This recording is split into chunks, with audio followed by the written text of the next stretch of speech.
নমস্কাৰ। এয়া ষ্টুডিঅ'ত মই লেটিপেটি বৰকটকী।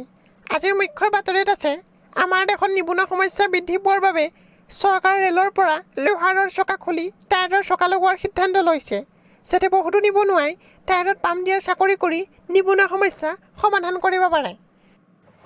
দ্বিতীয়তে, আমালৈ খবৰ অহা মতে আজি উজনিৰ পৰা নামনিলৈ যোৱা ৰেলৰ খুন্দাত 12টা পৰুৱা থিতাতে নিহত হয় আৰু 5টা পৰুৱা আহত হয়।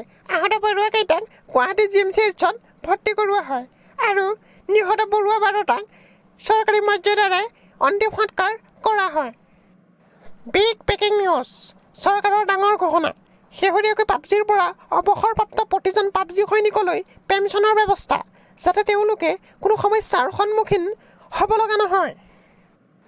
এইবাৰ চলিত বছৰত অত্যাধিক বৰষুণ হোৱাৰ বাবে চৰকাৰক দোষাৰোপ কৰি কেইবাটাও নতুন দলৰ গঠন হৈছে। বৰষুণৰ সমস্যা সমাধান কৰাৰ উদ্দেশ্যে বৰ্তমান এই কাৰ্যসূচী চৰ্চিত বিষয় হৈ পৰিছে। আজি আমি বিশেষজ্ঞসকলৰ পৰা খবৰ পোৱা মতে খুব কম দিনৰ ভিতৰতে আকাশ আহি পৃথিৱীত পৰাৰ সম্ভাৱনা আছে। সেয়েহে সকলো লোককে ঘৰৰ ভিতৰতে থাকিবলৈ বিশেষজ্ঞসকলে আহ্বান জনাইছে। ইয়াৰ লগে লগেই মই লেটিপেটি বৰকটকীয়ে ফাল্টু নিউজৰ পৰা বিদায় মাগিছোঁ। ধন্যবাদ।